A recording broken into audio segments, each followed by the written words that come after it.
Gepleýär Azatlyk radiosy. Habarlar günnälik gepleşigimizi dowam etdirýäris. Mikrofon öňünde siz bilen men Sehra. Türkmenistanyň döwlet mediasy ýurtda Gowaça ekişine badalga berlip, munuň üçin ähli şertleriň döredilendigi barada reportažlar görkezýän mahaly lebaply kärendeçiler owa hojalyk tehnikalarynyň üpjün edilmeýändiginden we ekişiň gijä galmagyndan kösenýändiklerini aýdýarlar. Berlip geçsek Türkmenistanda köpçüliklerin Gowaça ekmek işine ahal, Balkan, Lewap we Mary welaýetleriniň paýtaçylary 23 martda we Daşowut welaýatynyň daýhanlary birad gijräki 27 martda girişdiler. Aradan 10 gün diýen geçti. Geçen ýyllarda bolşaly häkimetleri ýene perwaýsyzlyk edýärler. Olar kärendeçi daýhanlary zerur tehnikalar bilen üpjün etmeli ýöne bu amal edilmeýär. Traktor yetmeýär, ekişine gijä galýar. Bu ýyl hem geçen ýyl kıyaly ýagdaý gaýtalanýar. Hatda öňküden hem erwet plan borçnamany dolup bilmers diýip alady edýärs diýip Azatlyň Lewapdaky habarçylarynyň biri bilen anonim şertde söhbetdeş bolan daýhanlaryň biri özleriniň alaşsyzlykdan kösenýändiklerini aýtdy. Onuň sözlerine görä Lewap we Daşowut welaýetleriniň etrap häkimlerine hususy eýçilikdäki traktorlary işe çekmek barada görkezme berildi. Ýöne bu ýagdaýdan hususy eýçilikdäki traktor eýeleriniň hoşal däldi aýdylýar. Traktor eýeleri özleriniň muhtuny işledilýändigini aýdyp şikayet edýärler. Sebäbi olary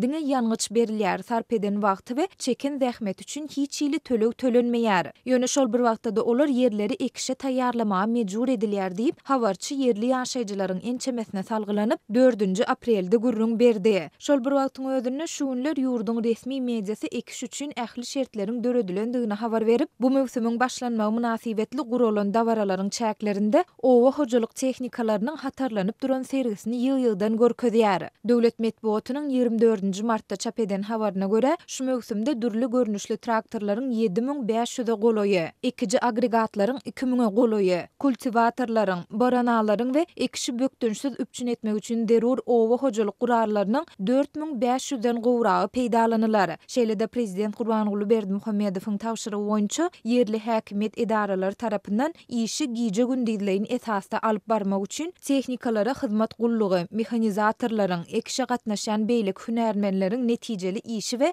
dinjalşy üçin ähli zerur şertleriň döredilendigi hem bellenildi. Ýöne Azatlyk radiosu bilen söhbetdeş bolýan kärendeçi daýhanlaryň oňlarçysy bu aýdylanlaryň we görkezilenleriň köplenç iş ýüzünde amal edilmeýändigini, ekiş üçin zerur bolan şertleriň üpjün edilmek üçin käte özleriniň hepdelep garaşmaly bolýandyklaryny aýdýarlar. Diňe ekiş döwri däl, eýse dökün, suw we beýleki zerur terişdeler hem öz wagtynda üpjün edilmeýär. Bu bolsa hasylyň hiline we onuň öz wagtynda ýetişmegine hem oňaýsuz täsir ýetirýär. Telewizionyada hemme zat gulaly güllük edip görkezilýär. Ýöne telewizionyanyň işärleri giden soň hemme zat ütgeýär diýip Lewaply daýhanlaryň biri anonim şertde Azatlyga gurrun beripdi. 27 martda Azatlyň habarçysy Daşowut welaýatynda büdjet işärleriniň, ýokary okuw jaýlarynyň studentleriniň, mektep okuwçylarynyň we ýaşlullaryň ýurduň döwlet telekanallary üçin surata alynan Gowaça ekişine girişmek dawarasyna taýýarlyk çärelerine bir hepdelep gatnaşmaga mejbur edilendigini habar beripdi. Şol güni Altynasır döwlet telekanaly ýurduň Demirazyk welaýatynda geçirilen bu çäre barada jemi 14 minuta goloý video reportajy ilata ýetirdi. Onu ortaça 1000den gowrak adamyň, şol sanda çağalaryň, ýaşlullaryň, büdjet işärleriniň, studentleriň gatnaşmagynda welaýatyň adyndan 10 goloý böleginde dürli çäreleriň geçirilendigi görkezildi. Şu ýyl Türkmenistanda gowa çekmek üçin 550 000 hektar yer taýýarlanylyp, ondan 1 milyon 50 000 tonna hasyl ýygnamak gözeňinde tutulýar. Mundan başga owa hojalyk ähmiýetli ýörite yer gaznasyndan yer böleklerini alan hususiýetçiler 25 567 hektar meýdana gowa çeker. Olaryň bu ýerde näçe mukdarda gowaça hasylyny alma gözeňinde tutýandygy barada häzirlikçe maglumat berilmeýär.